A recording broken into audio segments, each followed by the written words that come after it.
Hello, everyone. Welcome to this episode of the Superhero Ethics Podcast. My name is Matthew Westfox, one of your hosts. Joining us on the line is Paul, another one of our hosts. Paul, how are you doing today? Not too bad. I didn't sleep too much, so that should be perfect for today's episode. I Awesome. said that every time, though, right? This is also true. But yeah, as Paul says, we're going to go a little deep with a character we both love who's kind of a little off the deep end, and that's part of the point. Today we are talking about Joker. And all the ways in which why we love Joker, some of the different representations of Joker in media, especially in TV and movies, and what Joker sort of has to teach us and tell us about the ethical questions that we talk about a lot on this show. And so, Paul, let's just jump right in and let me ask, why do you love Joker so much as a character? Why do you think he works so much? You and I have talked before about like what makes a good villain. What makes you love Joker? I mean, I think the thing I love most about Joker as a villain is that he basically violates all the rules of what I think generally makes a good villain. Uh-huh. You know, he has no real clear backstory, where I think a great villain often has some kind of, Yep. How they got from point A to point Z. And then, they also often have a compelling sort of ethos, some sort of, they have a motivation where you're like, okay, I really understand why this person wants to do what they're doing. And sometimes that creates some sort of conflict, and you can talk about, like, well, whether that made sense, yada, yada, yada. Like, you can sometimes sympathize with a great villain. Right. Like Magneto. Magneto, yeah. The opposite of Joker. Or right? Kingpin, you and I have talked about, is a great example of yeah, that. Kingpin, perfect, yeah. But Joker's just like, he's just crazy. And when you have a villain who's just crazy, you can do that so bad, Mm-hmm. I actually remember when I was, like, the first story I remember writing was, I was just on, like, an Apple IIe in a computer lab and typing away on the, monochrome screen. And it was a murder mystery, and it turned out that the killer was just psychotic and had killed the person for no reason. And I remember my teacher being like, well, that's not really a compelling motive, and it kind of, isn't that interesting in a mystery. And I kind of think that's often true. Yeah. But it's not always true, and Joker's just the perfect foil for Batman, being like, I think it can be summed up in the line, why so serious? Yeah. 'Cause Batman's this broody, serious hero, which I love. Right. And then Joker's like, yeah, like, for real? Like, Well, you dress up in a cape and cowl? Yeah, I think you're right. One thing I love about Joker is the way he points out the ridiculousness, not just of Batman, but of all of the sort of crime fightingness in Gotham. The whole world, really. Right, but starting just with what you're talking about, like, I've always thought that I've come to really love the Mark Hamill Joker, and I think in a lot of ways, I agree with a lot of people that the Mark Hamill is probably the best Joker. But in some ways, the Christopher Nolan perspective on it, the Heath Ledger, I think is my favorite explanation of this idea of Joker, because because we start in those movies. In a lot of ways, I think kind of the point I'm getting to is that I don't think Joker works anywhere near as well if he's the only villain. Like, if you only had one Batman story and it's just a one-off of Batman versus Joker, Joker doesn't really work. What makes Joker so powerful to me is that, because like you said, like, if your only villain is just the crazy ones, like, you're missing something. But it's that in the Batman world, we set up all of these other villains, like or at least in Christopher Nolan, at least we get Ra's al Ghul and Falcone and some of those others, and like all these people have different motivations. And in the animated series, we get so many others, and the comic book, obviously. And so Joker is able to stand in contrast to all of those, and you get that wonderful line in The Dark Knight of where Michael Caine's Alfred says, like, some men just want to watch the world burn. And to me, that line has so much power because we've already established most villains aren't like that. Most of them do have, they want to make the world better in their own way, or they want to make money, or they want something else. Yeah, they want to make it better for them, at least. Right, exactly. And they want to make their life better. They want the money, whatever it is. And Joker's like, yeah, let's just tear this whole thing down. It's ridiculous. Yeah, like the Heath Ledger Joker, especially. Like, he's an anarchist, more than anything else. Yeah, which, I can get on board with that. Yeah, we did an episode before about Astra, and that was the first in a series of heroes we kind of agree with. And I think Joker, to some extent, I mean, probably more so for you, but for both of us, and so, like Yeah. he's pointing out some ridiculousnesses that I think that there's some reason to point them out, even if his methods are maybe not the ones we like the most. Right. Yeah. Well, I mean, so allow me to compare another DC villain to Donald Trump. Yeah, go for it. So, I mean, I think that, during the course of the 2015 through 2016 election, because those things last far too long, Uh-huh. you know, like, there are valid points made about things that are wrong with the world and, the United States government and the way it functions. Right. But you can start with pointing out, like, hey, that thing's broken. It's like, yeah, it is. Okay, I'm going to fix it this way. Oh, no. Hold on. Don't blow up all the hospitals in Gotham. Right. That's not the way to fix it. Like, I understand where you're coming from on certain things, not on everything. But, like, that's just no. Yeah. No. Although I like Joker better. Like, if I had to pick someone to exist in the real world, it would definitely be the Joker. Yeah, I mean, still kind of terrifying in a lot of ways, but it might sort of depend on which Joker we're talking about. But yeah, compared to current alternatives of supervillains we're dealing with in our own world, I think Joker's my choice.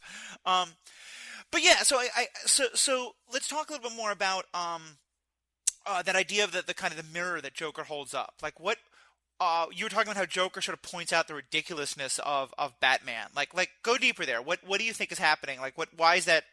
What's the power of that message that he's doing? Yeah, well, I mean, there's a few things. Like, one thing, I think it's always important for someone not to take themselves too seriously. Uh-huh. And there's, you can make an argument that Batman takes himself too seriously. Yeah. I don't really agree with that. Because I don't think he takes himself so seriously as much as he takes his work seriously. Right. Which I do think is a very valuable and important thing. I remember my mom telling me that was one of the things she loved about Metallica. Also their musicality. But, that they didn't seem to really take themselves very seriously, but that they very much took their work seriously, Yeah, and that's an important distinction. I mean, yeah, and it's, it's not that Batman doesn't take himself that seriously, but, like, I think certain, versions of Batman, and maybe even most of them, are like, yeah, dressing up like a bat is, like, a pretty ridiculous thing to do. Right. And that's kind of why he's doing it, because he's, he's kind of being, like, I mean, Batman's a terrorist. Yeah. Like, his goal is not to fight crime, mano a mano, right? I mean, he does that, but his goal is to terrorize criminals. Oh yeah, make them afraid of the bat. I mean, I think and there's that great line in the Batman Begins where Ra's al Ghul says that you've taken this idea of theatricality a little bit literally more than he intended. Right. But no, I think it's true. I mean, I think that there's if in our world today. The Madison, where I live in Madison, Wisconsin, if the Madison police force were using Batman-like tactics to, like, scare people out of being criminals, I mean, we'd be horrified. Like, that's pretty much what they're doing. I mean, okay, a lot more killing, but, like, you look at the Philippines and we're horrified by it. They are terrorizing drug dealers and users, really. Right. And, I mean, that's one of the things that fascism does, right? It terrorizes its own people. A fascist government terrorizes its own people to get them to fall in line. Right.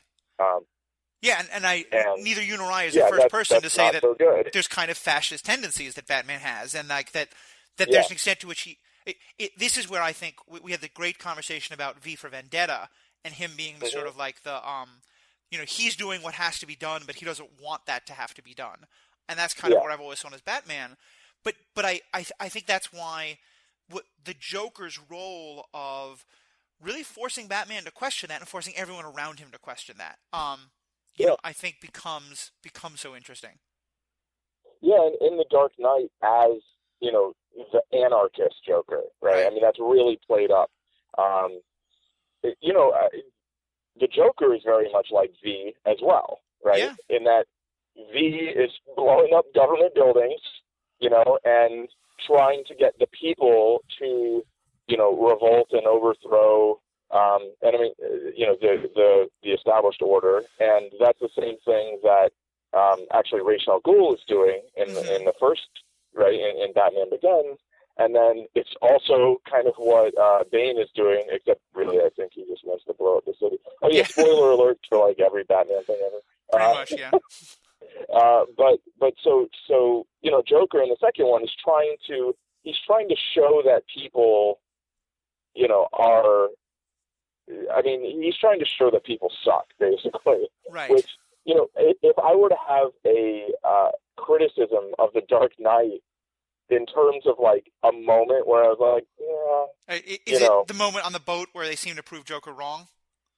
Yeah, like I don't think he's wrong. Yeah. Like I don't like that he's right, but like I think someone would pull the trigger. Like I think one of those groups of people would definitely blow up the other group of people. Yeah. I just think that's how the world is.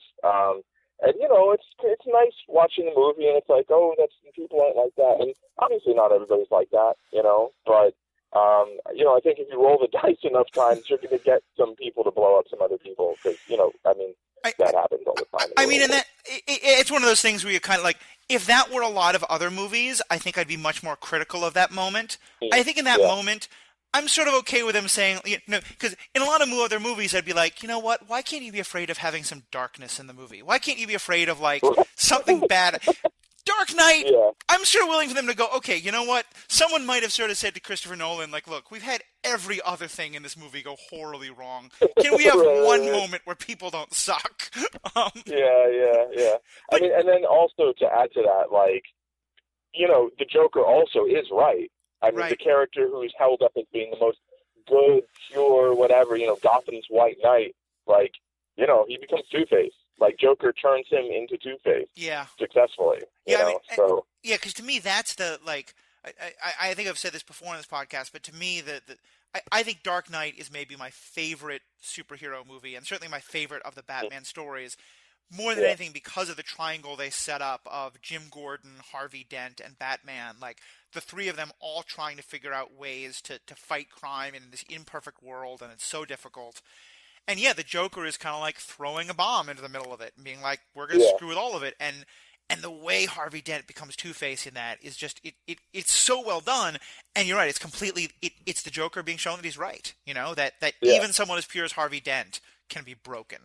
And I mean, ultimately, like, okay, some of the people in the movie prove him right, some of them prove him wrong, which doesn't really prove him right or wrong. I mean, it's ultimately, it's like, some people are gonna snap, or not even just snap, but like some people are going to choose themselves, and some people aren't. And so, with the boats, it's like, okay, some of the people did want to blow up the other boats. Yeah. And then ultimately the things fell into the hand, that one big dude is like, yeah, give it to me, I'll do it, and then he throws it out the window. And it's like, maybe most of the other people on the boat would have pulled the thing, but he was like, he would kind of con them, and so, it's not totally implausible. It's just like, I think somebody probably would have done that to other people. Mm-hmm. No, I think that's definitely true. And in terms of that sort of, trifecta or trinity of characters who are trying to figure out how to get rid of, Gotham's organized crime, like, who does successfully get rid of Gotham's organized crime? If you really kind of look at cause and effect. Yeah. Like, I mean, it's the Joker. Like, he killed, because of his actions, right? He killed tons of them. And then, like, he basically creates a situation where, Batman and Harvey Dent are able to go after them in a way that they wouldn't be able to go after them if the Joker hadn't done what he'd done. Well, and that gives me to another thing I wanted to ask about, because I think you're totally right, and I think that it's his, in some ways I think in some ways it's Joker sort of saying like, hey guys, like to those three, like, okay, is the game to like get rid of organized crime? I can play that game too, like, right, exactly. This works fun. Yeah, because he's also sort of saying, like, well, if you're playing that game, why are you playing it with a hand tied behind your back? Like, why not just go all Right, the way? Um, right. And but particularly speaking to Batman, it's like Batman's already willing to break the rules, yeah, right? so why? So like, yeah, Well, yeah, and actually, that I was going to go in a different direction, but I think what you just said is a really fun direction to go in. Like, to me, I think we've talked about this somewhat, and I've talked about it with some other people as well. Like, once you start to become a vigilante, you're now saying, like, I'm not going to play by the rest of the people's rules. And it right, always feels like Batman, and as well as V, as well as some other people, and Daredevil certainly, there seems to be almost a sense of, because I'm not playing by the established rules, I still have to set a code for myself. I won't yeah. kill. I won't kill. I won't fire a gun. I won't unless Zack Snyder's making me. Right, But right. like, I won't be the one who sends the truck, the truck full of explosives to blow up Parliament. Like, right. you know, Yeah, like that there always is this idea of, like, because I don't like that have kind of. the traditional moral code, I have to have my own moral code. And I think Joker is kind of coming along saying, well, why? Why not just throw out the entire idea of rules entirely? Right, exactly. Yeah, he's saying once you say, okay, the authority behind these rules is full of it, like, Yep. then just go all the way. And Um, and that's one where I actually think that the animated series, the Mark Hamill Joker, really, really excels. Because I think there's so many stories in which Joker is kind of taking one of, like, Batman's, like, self-prescribed rules and playing with it and creating a situation where Batman has to question it, and he's sort of saying, like, why? Why is this so important to you? right. Yeah, totally. So, Yeah, he's at his best when he does stuff like that. uh-huh. So, and we've been talking mostly about the Christopher Nolan, the Heath Ledger Joker, which I said is kind of one of my favorite versions of the character. But what I know you really love the Mark Hamill. I think you like both, but and there's a bunch of others we can talk about too. But what in particular, what is it about Mark Hamill's Joker that really calls to you? Um, some of the sort of the sad clown aspect, Uh the huh. fact that he's kind of always different, like he's got so many laughs, right? So I heard some of the creators of the show talking about it and just how, he's got. It's not like, oh, this is his Joker laugh. Right. It's he's got so many different moods, and he's so playful, and he is menacing. He manages to be scary in a way that a Joker who kills other people isn't necessarily as scary, or isn't scary the same way, Mm-hmm. because like he gives people the Joker toxin, and then they have that rictus grin, Right. and they're not always dead. Sometimes they are, sometimes, but like in the animated series, they can't really just kill people the same way, Mm-hmm. So they kind of came up with something that's like, it's creepier, than just like, oh, he's just whacking people, and just, but really the biggest thing for me is the personality, Yeah. the voice and the playful clownishness, and the Joker episodes in the second season of Justice League, called Wild Card, where Mm. it's him and Harley Quinn's there, and they've got the Royal Flush Gang with Ace, right, Right. who then shows up in that other amazing episode, uh, anyway, at the end of season 3. But it's it's just this, like he makes a game show, Yeah. It's like he makes a game show, and he makes the Justice League play by his rules. He's like, I've got all these bombs, you got to defuse them. But then that was all a joke. That was a trick. That was a diversion, And but he's funny. Yeah. That Joker is funny in a way that I feel like the Heath Ledger Joker, not as funny. The Jared Leto Joker, not as funny. Yeah. Like I think the Heath Ledger Joker is at times hilarious, but in a very different way. And I think this Joker feels it's much more. I mean, he's much more intentionally funny in a lot of ways. Yeah. And Right. and I also love what you said. Like, to me, the phrase "sad clown" is so Mm-hmm. perfect, because I think of all the different things that I felt for all the different Jokers, like Mark Hamill's Joker, I think is the only one I've ever really felt sorry for. Like, I mean, Yeah. yeah, and it's funny because even like what you and I were saying at the very beginning about that the Joker is the one villain who you can't relate to.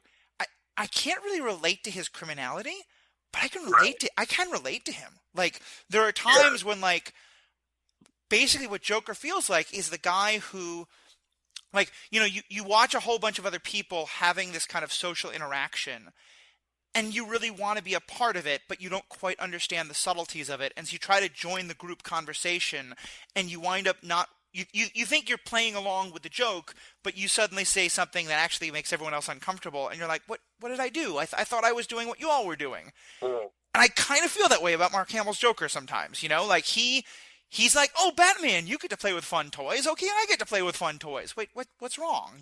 Like. Right. Yeah, totally. Yeah, and I just realized that. So you're relating to that aspect of that particular Joker, especially, Uh-huh. and like, I'm relating to the motives of Right. the Heath Ledger Joker. And so I think the Joker can be a relatable character. I mean, I actually found the Suicide Squad Joker very relatable. Mm. Okay, maybe that's sort of a bad thing to say, but I mean, like, I had a lot of empathy towards that character. I felt Right. like that character was feeling a lot, Yeah.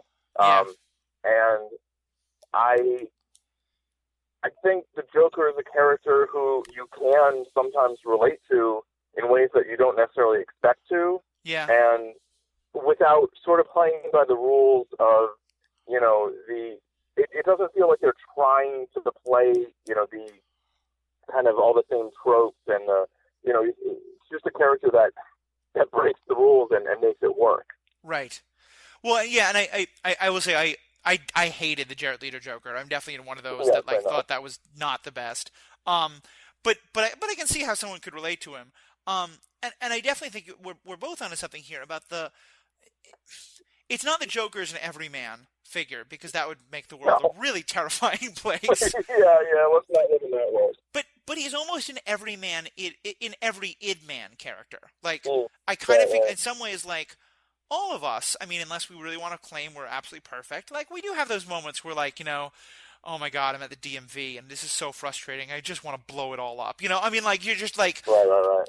those little moments of, like, Yeah, like kill all these people with a spoon. Yeah, exactly. And, like, Joker does those things. And it's both, like, it makes you realize, like, this is why I don't listen to that, those ideas.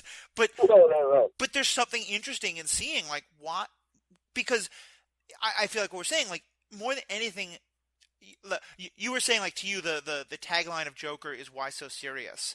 And I think I agree with that. Not easy anyway. Yeah. Well, yeah, but to me, I would say just as much the tagline for me of Joker is why not? Like, Joker is the one, there's all these things in our life that we say, like, well, no, I can't do that. And Joker's always saying, why not? Why can't you blow up the DMV? Why can't you, blow up that other boat? And like, have you really never wanted to kill a guy with a number 2 pencil to the eye?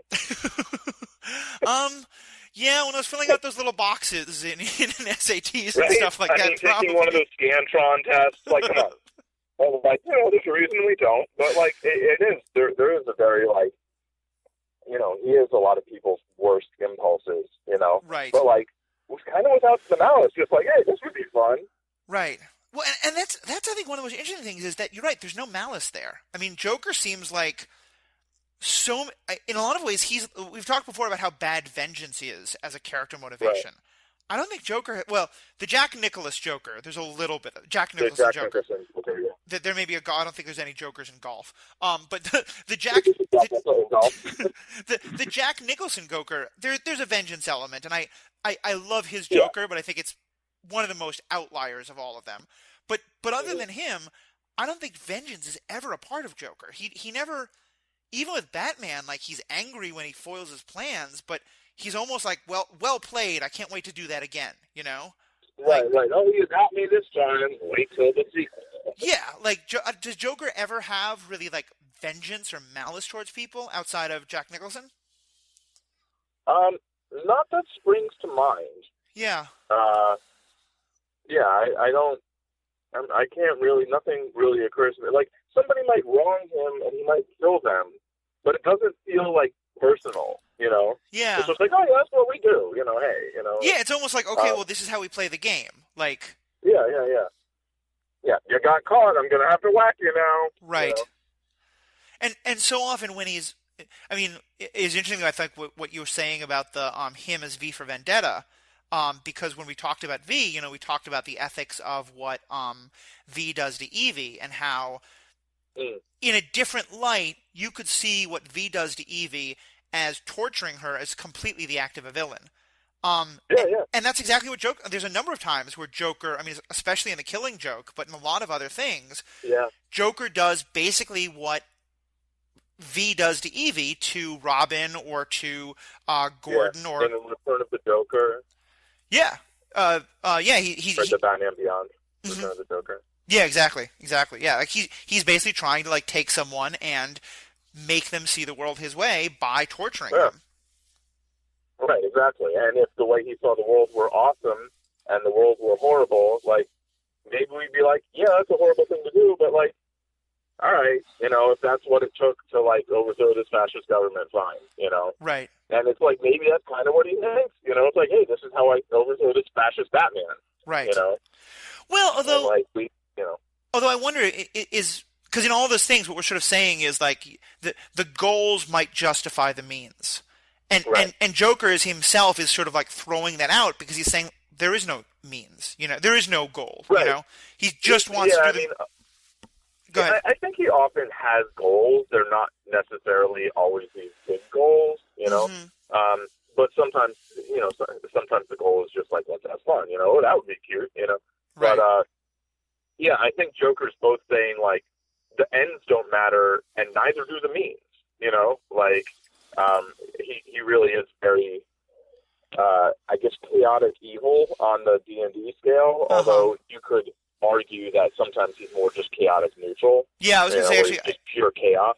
I don't think he's. I think the Jack Nicholson one is chaotic evil, but the others, I don't know if I'm trying. I don't remember enough about the Cesar Romero, who's the Joker Yeah. from the 1960s Batman series.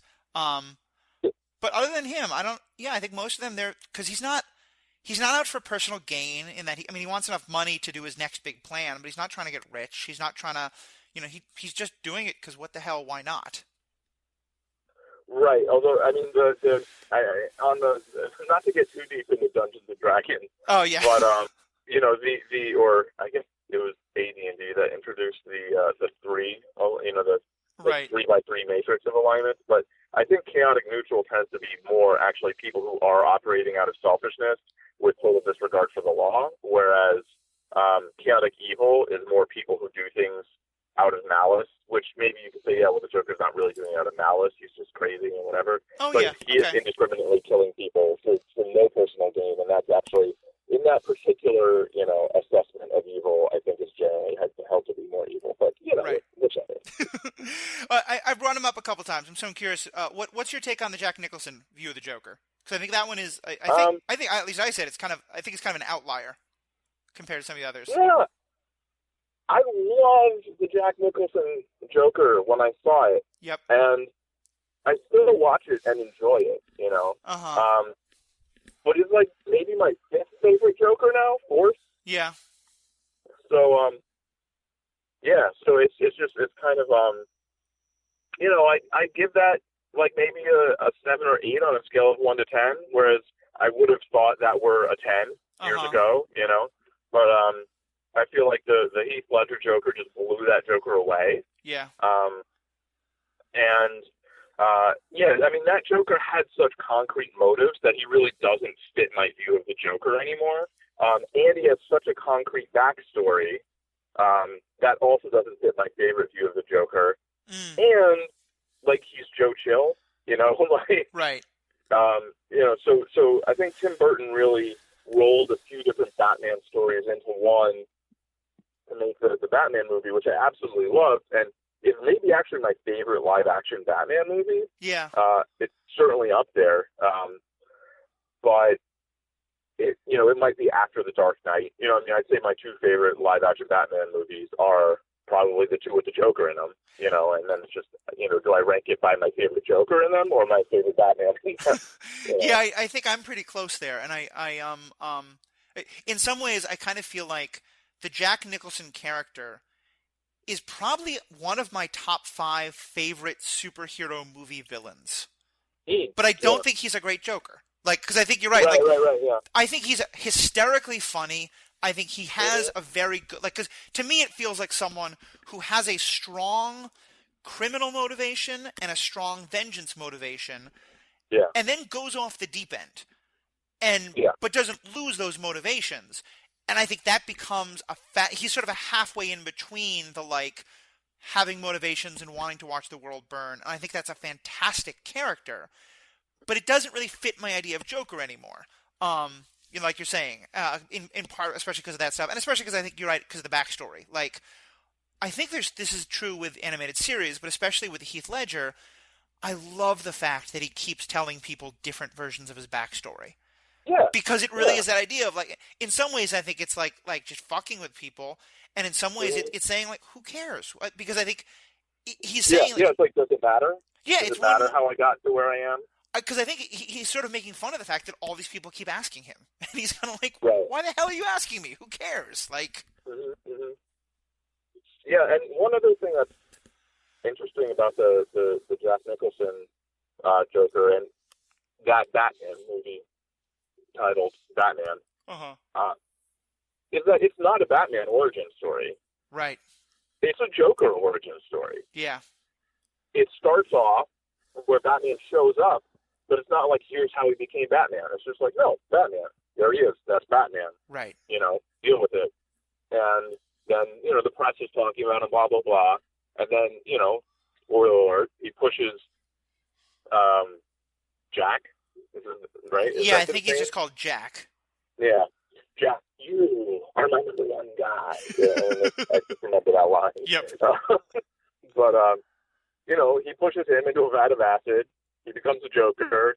He kills Jack Palance, and then he tries to kill everyone in Gotham or something by giving them free money, which is hilarious, And then, so I guess it does actually have a Batman origin story in that it shows the Joker kill, it shows the scene with the Wayne. It's much less of an origin. I mean, I really, really one day want to see the first Batman movie in a new thing that never shows the Waynes getting shot, but we haven't gotten that yet. But it's much. Give me that. Next time around, do that. Yeah, please do that. But it's much less of an it's almost like the Hulk. It kind of has a nod to the origin story. Right. Well, exactly. One thing, though, that movie does really well, and this actually kind of ties into the topic I was going to ask about a while ago, but this is a good excuse for us to jump into now. There's a moment where they kind of are talking about the fact that, like, they each created each other. Because Batman did his thing of, like, of fighting Jack, and Jack fell into the acid and became Joker. Mm-hmm. But also in that version, Joker, is Joe Chill. Joker is the one who, before he became Joker, Jack's the one who killed Batman's parents. And like you, I don't love that interpretation, but it raises the question of, do Batman and Joker need each other? And to some extent, like, if there's no Batman, is there a Joker? I don't have a specific question, but I kind of just want to like talk about that issue. Like, to what extent are they kind of like, do you have one without the other?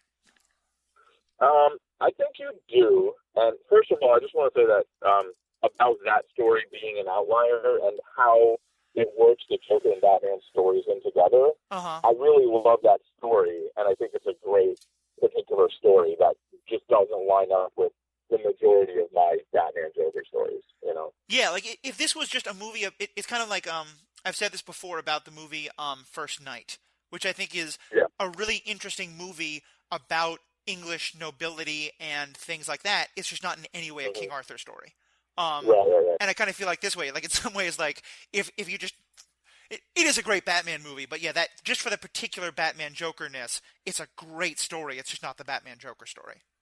Right, exactly. But now to them meeting each other, I would say that it's like a less of a codependent relationship and more of like a one-way. Joker needs Batman with this.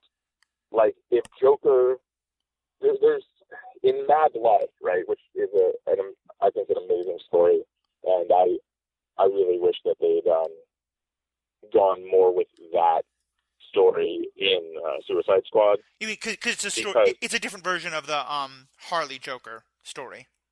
Yeah, and I'd say that this one kind of borrowed from it. That Suicide Squad borrowed from it, and like maybe some of what happened there happened, but the great thing in Mad Love is that like Harley picks Joker, and as much as maybe Joker manipulated her, like she becomes Harley Quinn And on her own.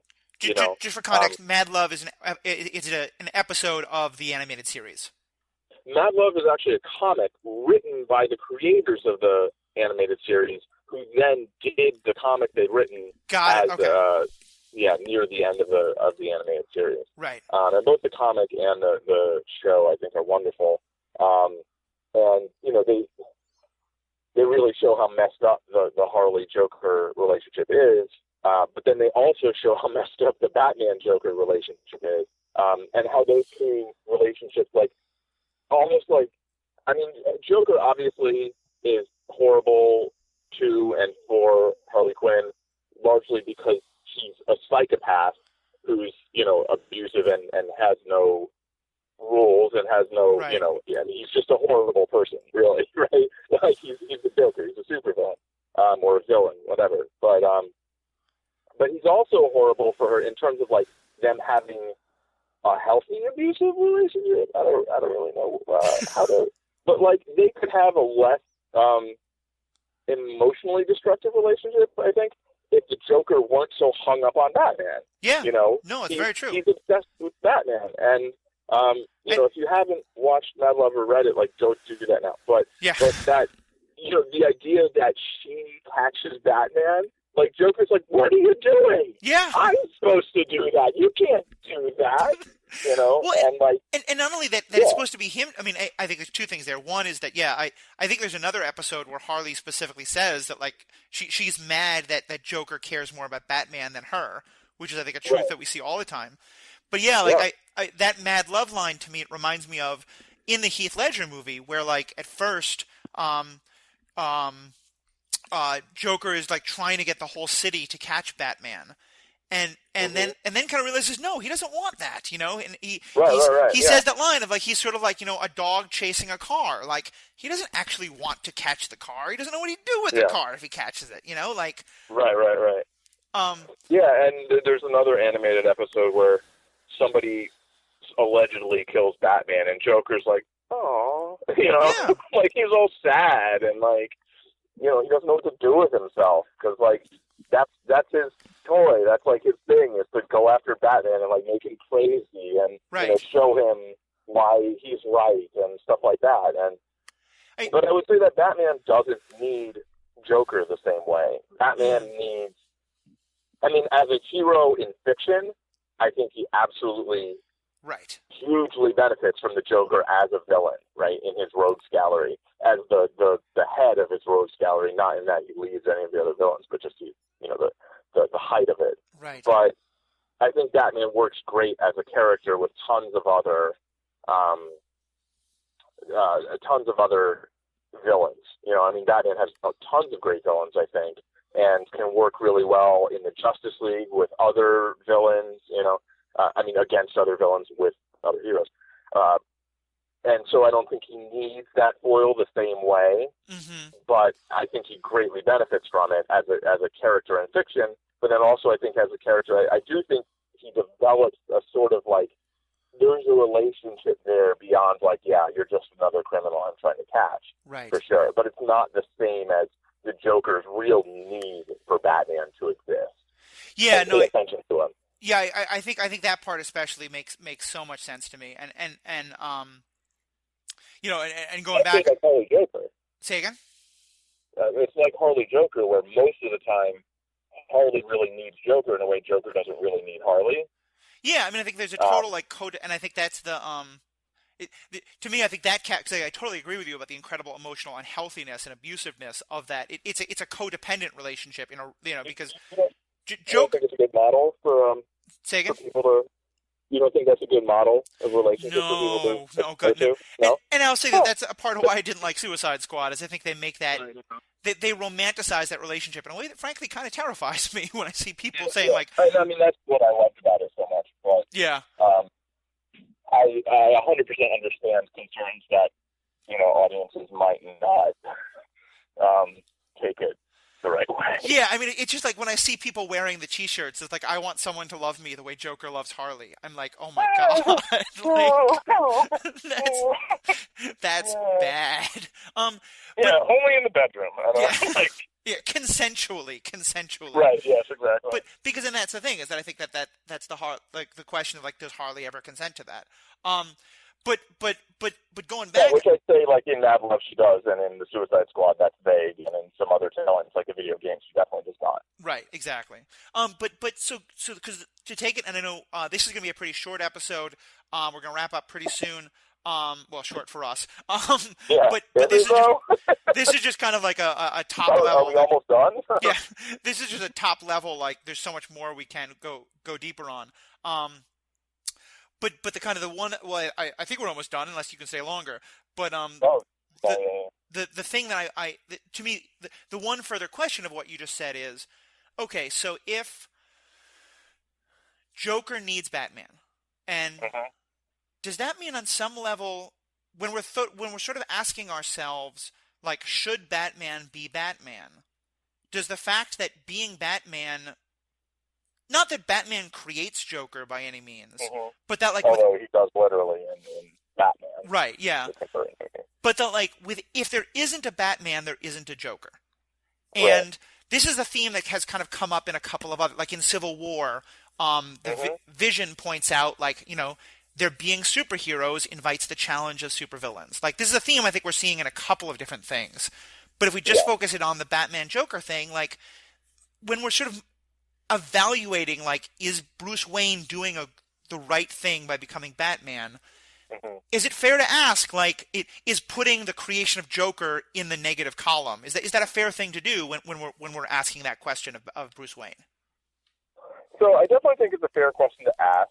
I think the answer is no, but I also think that it's fair to look at the Joker and the rise of the Joker in a lot of different stories, and sort of the villains like him, crazy, openly, just like wacko, and like ostentatiously wacko,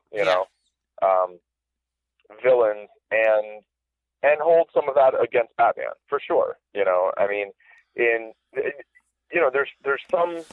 So, like, I think Gotham is obviously taking this a very different direction, and I haven't watched much of it this season. But the idea that a lot of these villains were around before Batman was Batman, and that it actually seems like a much more sane thing for Bruce Wayne to decide to become Batman in a world that already has these colorful, shall we say, villains.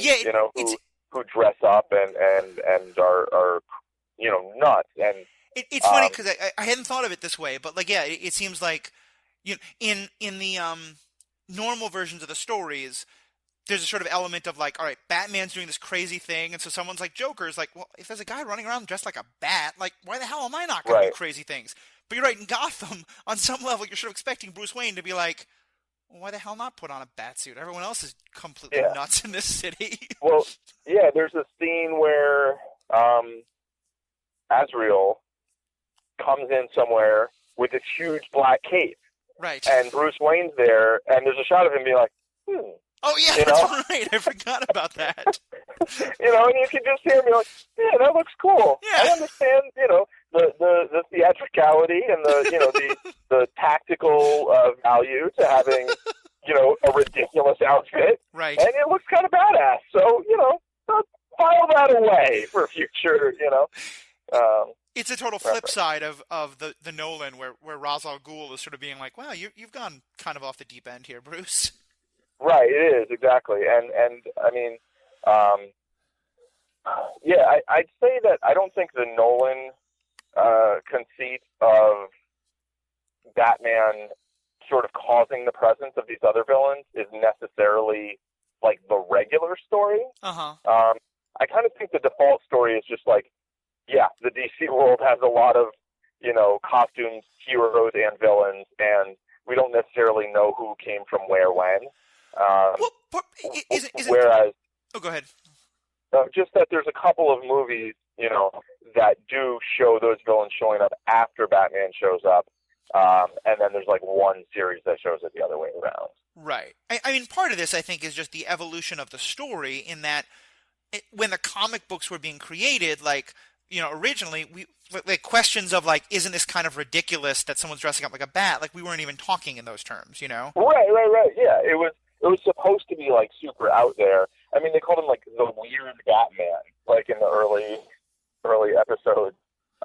And I think it was supposed to be more out there, and it was comic books, Right. and now comic books are not seen the same way. I think largely because of the live action, um, uh, you know, stories that are told that people see actual humans dressed up like this Right. in stories where they're interacting with other humans, and it gives a certain relatability to, I think, a large segment of the population that would read a comic or a graphic novel and be like, that's kind of more out there. They feel like they're looking at elves when they're looking at comic books, whereas on TV, I mean, there's a reason that I think Game of Thrones has been so successful, whereas, I mean, Lord of the Rings was successful too, but like, that the big, like, kind of breakthrough crossover fantasy thing is a world that started off with very low, magic or supernatural type stuff, which, we've talked about with the MCU and Doctor Strange, and also with,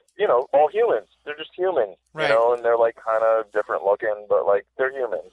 And I think more people can relate to that. Oh, yeah. That can be like, yeah, a dwarf. I can relate to a dwarf. I can relate to an elf, Yeah, I can relate to a panther. And I think especially with Joker, this becomes really relevant because I know Christopher Nolan didn't create this. This is much more Frank Miller and some of the other comic book authors.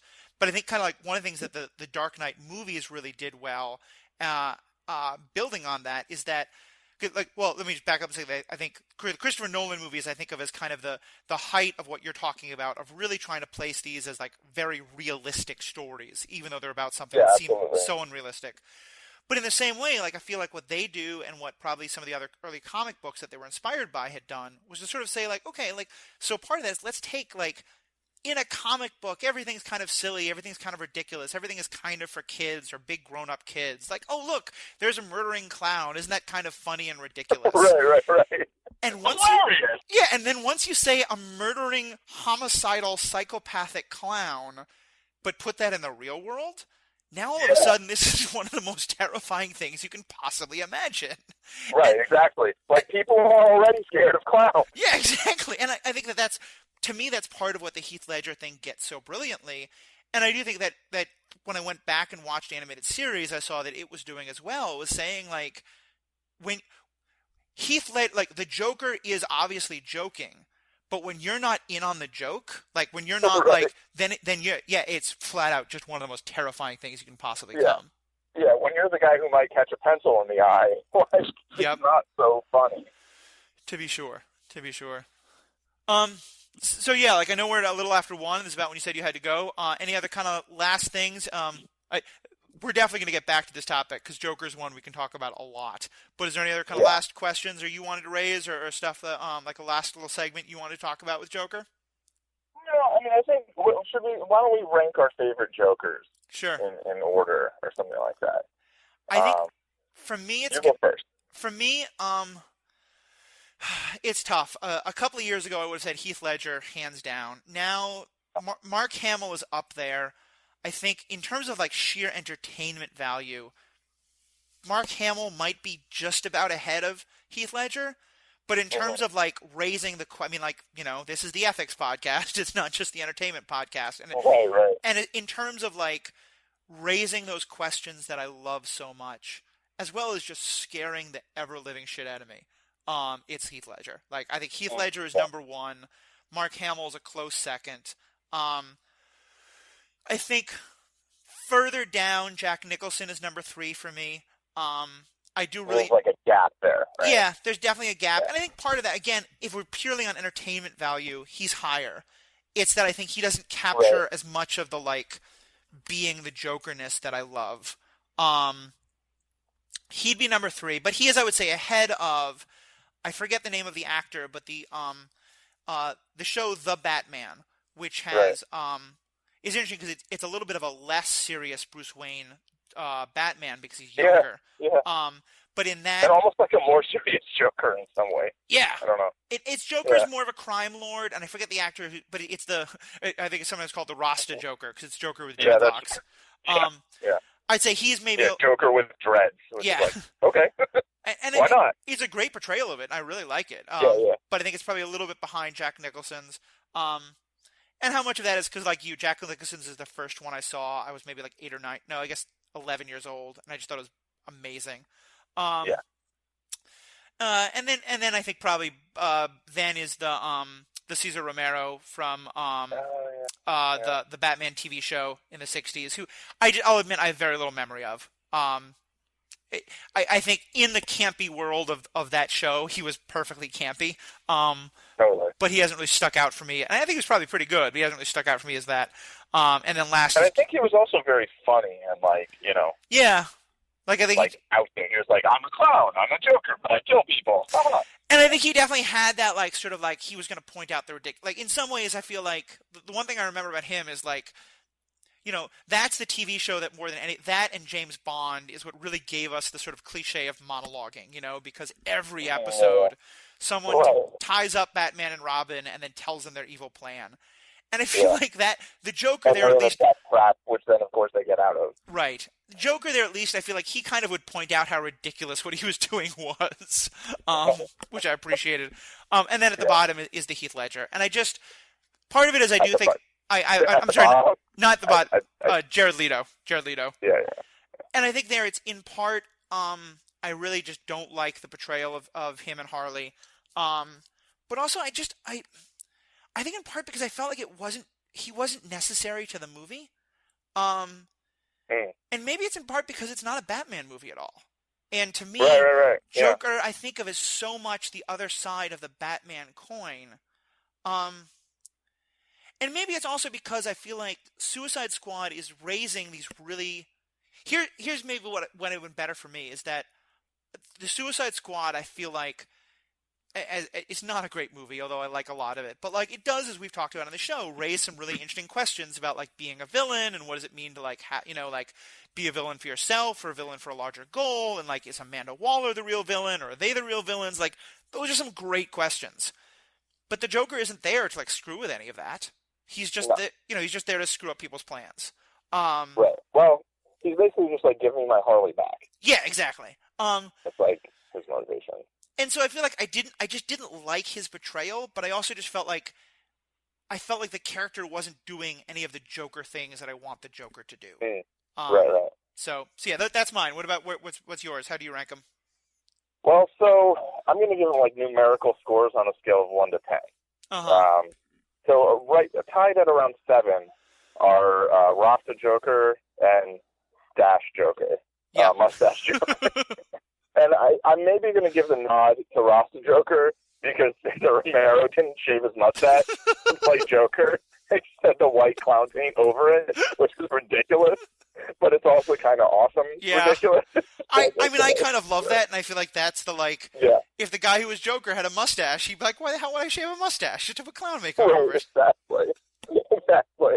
It's like someone would be like, "Sir, that doesn't look good." Bang. It's like, okay, yeah. And everybody else is like, let's stop talking about it. Yeah, I mean, I did love the playfulness and the humor and the like. He just went for it, Mm-hmm. Like he didn't hold back or try to do. It wasn't really nuanced. It was like boom, like full frontal Joker on in the 60s TV, 60s, right? 60s, yeah. And then I love Rosty Joker. Like it's a very, very different kind of feel to the Joker, more of a really different look. Mm-hmm. And I also like the Batman series as well, and Joker's a big part of that. So they're kind of around a 7. I'd say like Jack Nicholson for me is an 8. And years ago I probably would have had him higher, but the hilarity and the menace I think are great. He doesn't really line up with a lot of the things that I think make Joker great. And then I'd give Heath Ledger a 10 out of 10. Yeah. I think that was just an absolutely brilliant performance. He actually won an Oscar for a comic book movie and deserved it. And like if he hadn't died, maybe he wouldn't have won, which is just its own stupid thing. But right. I feel like that role changed the way comic book movies were seen a little bit. It came out, I think, was that 2008? Came out the same year as Iron Man and The Incredible Hulk, where you have these incredible actors, Robert Downey Jr. and Edward Norton, and the Hulk movie wasn't as good, but I thought he was great, and he is just an amazing actor. And so you had these three performances that year of just really, really great actors, really great performances, and I feel like that really elevated, comic book films in a way that they've been doing well commercially, but it kind of, the critical reception, I think, bumped up a notch. Yeah, I think all three of them are amazing, but like, just quickly, I think without Heath Ledger, I don't know if the MCU happens. They were obviously starting it with Iron Man, but like, I feel like so much of what it has become, I think, was helped significantly. Maybe it still happens to some extent, but like. Yeah, I think 100% it still happens. I think very, very likely it's not as successful. Yeah. Or just like DC's gonna get buried by it. Yeah. But yeah, I do think that it really changed. It contributed to the huge shift in the way comic book movies were seen and perceived by people. And then I'm going to give Jared Leto a 9. Like, I loved that Joker. I might have seen Suicide Squad 3 times in the theaters. I'm looking forward to seeing the extended cut with more Joker. I don't necessarily feel that the movie needed more Joker. I just kind of want to see what else there was. I can see that. I did feel like it. I know you felt like you thought he was kind of like trying to do like a Heath Ledger thing. I didn't feel that at all. I felt like it was a totally different performance, a totally different Joker, and I thought it was really interesting to see Joker without Batman. And yeah, I think Joker as a character absolutely needs Batman in terms of like Joker wouldn't exist without Batman. Right. And I really wish that we'd gotten somewhere in the DCEU, which is a horrible name. It just doesn't flow. But I wish that we'd gotten to see him and Harley kill Robin before seeing them in Suicide Squad. I wish that we'd seen a whole Mad Love movie before Suicide Squad. And I feel like I can contextualize that movie because of all the other Harley Joker things, Batman things I've seen and am aware of, and that I knew a lot of the context going in to see the movie, and that seeing it multiple times, I felt like I saw different things going on. But I definitely feel that the movie suffered from not having all that set up. And then also, like, I mean, I find the completely problematic love story between, two villains really interesting, and I kind of 100% understand concerns about it, and I'm not denying those, but in terms of looking at fiction, I tend to kind of ignore that in a way. Yeah. In terms of just evaluating it on its merits, I feel like that's a separate issue. Like socially, how is this going to affect the world? Very interesting to talk about. But in terms of like, was this good? Like, I thought it was great. I thought that was a great aspect of the movie. Yeah. And then Mark Hamill gets an 11 because like, does go up to 11. With it. I don't know why I did like 2 words of a British accent there. I just couldn't commit. Which speaking of committed. Yep. It's time for me to go back to Arkham.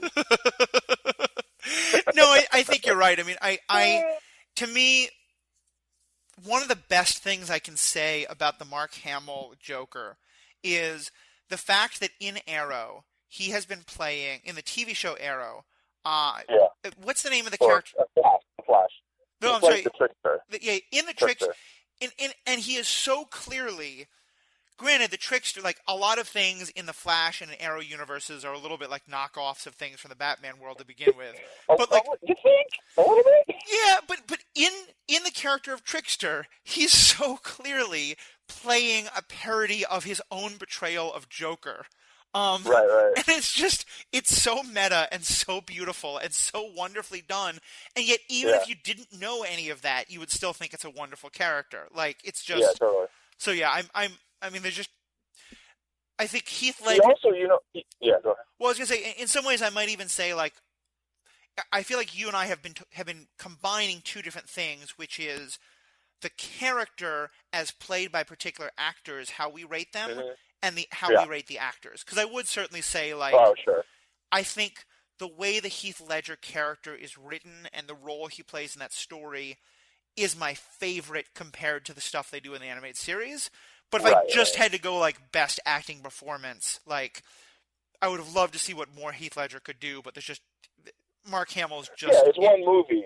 Mark Hamill, I mean, there's probably 10 hours of him as a Joker. Right, over many and years. And he just hits so many different notes. Yeah, over decades. Yeah, and in the same way, like, I kind of think, like, to me, like, everything I would say about Jack Nicholson, like, I think he as an actor did the best possible job you could have for that part, you know? Like, none of my critique is about him as an actor. Right. Definitely. You know, he chewed on scenery to the exact extent that you need to in a Tim Burton movie. Right. That's the role. The role is eat all the scenery. You know? And here's something kind of cool, and I wonder and if this vomited on Batman. I wonder if you think this is because we've gotten lucky, or because of something about the way the Joker character is. I think it's interesting that neither you or I really named granted, I don't like the Jared Leto Joker for very specific reasons. Yeah. But even then, I'm able to say, like, we can both name some bad Batmans. We can name some bad, like, almost any other superhero character, I can name you some bad versions of. Yeah. I can't really name a bad Joker. None come to mind, you know? And it's interesting because it seems like a character that would be both kind of easy to do really well, but also, like, pretty easy to, like, just be awful. Oh, yeah. You know? Like, I mean, I feel like if you do the Joker, and that's the thing, that so many different people have done it so differently, right? I mean, so many of these Jokers are so different, and even each one, I mean, like, particularly, like, the Mark Hamill one can be so different from episode to episode, but still be kind of a cohesive character. Right. The thing that is really, really interesting there to me is that, like none of them blew it. Yeah. You know, they all went for their own take, and, like, I just really feel like none of them blew it. And, you know, I know some people disagree on this or that, but I don't know. Maybe it's that they've just done really well casting the character, and maybe it's that it's a character that just can fit well in a lot of different kind of stories, I think. Mm-hmm.